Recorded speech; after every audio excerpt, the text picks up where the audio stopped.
प्रश्नावली 5.7 क्या कह रहा है? निम्नलिखित फलनों में दिए गए फलनों के द्वितीय कोटि के अवकलज ज्ञात कीजिए। द्वितीय कोटि का अवकलज का मतलब ये होता है कि जिस फलन का आप अवकलन एक बार कर रहे हैं उसका फिर से अवकलन कर देंगे, वह आपका द्वितीय कोटि का अवकलन हो जाएगा। कहने का मतलब यह है, यदि कोई फलन f(x) है, यदि उसका एक बार अवकलन करेंगे तो वह f डैश x होगा। यदि एक बार और अवकलन कर देंगे तो वह f डबल डैश x हो जाएगा। आ रहा समझ में? यदि कोई फलन y है, यदि उसका अवकलन करते हैं एक बार तो dy बाई dx होगा। यदि दोबारा अवकलन कर देते हैं बाबू तो वह d2y और बटा में dx स्क्वायर हो जाएगा। ठीक है ना? यही आपका द्वितीय कोटि का अवकलन है। या ऐसे भी बोल सकते हैं, इसको लिखते हैं y और यहाँ पर लिख देते हैं y1 और यहाँ पे लिख देते हैं y2। तो ये सब जो है ये सब हम लोग पढ़ चुके हैं एक बार अवकलन वाला। 5.7 में आपको केवल यही चीज यहाँ से पढ़ना है। द्वितीय कोटि का अवकलज का मतलब कि जिस भी फलन है उसका एक बार अवकलन तो करना ही है, उस अवकलन का फिर से अवकलन कर देना ही हमारा द्वितीय कोटि का अवकलज कहलाता है ना? तो आइए अब एक क्वेश्चन देखते हैं बाबू। प्रश्नावली 5.7 का पहला number question, x square plus 3x plus 2, यही है ना जी? चलिए, y बराबर x square plus 3x plus 2 एक फंक्शन दिया गया है जिसको हमने y मान लिया, x square plus 3x plus 2। आप इसमें से कोई भी नाम दे सकते हैं, ठीक है ना? चलिए, तो y का जब यहाँ पे लिख दीजिए दोनों तरफ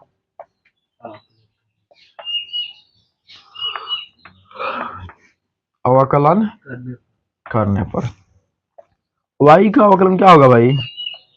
dy बटा dx। एक्स स्क्वायर का अवकलन 2x, 3x का अवकलन 1 और 2 का अवकलन, तो dy बटा में dx 2x अब प्लस 3 है कम, 0 नहीं लेंगे, उसी तरह से dy बटा dx तक पहुंच गए। फिर से उसका एक बार अवकलन करेंगे तब ना d2y बाई dx स्क्वायर पे पहुंचेंगे जी।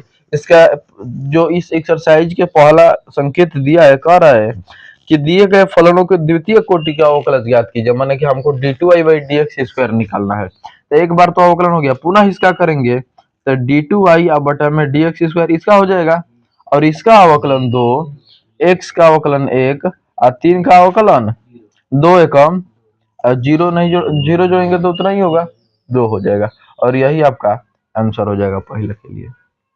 आइए आगे बढ़िए। दूसरा क्वेश्चन है बाबू, y इक्वल टू एक्स के पावर 20। सामने देखा जाए, यहाँ पे भी लिखिए कि x के सापेक्ष दोनों तरफ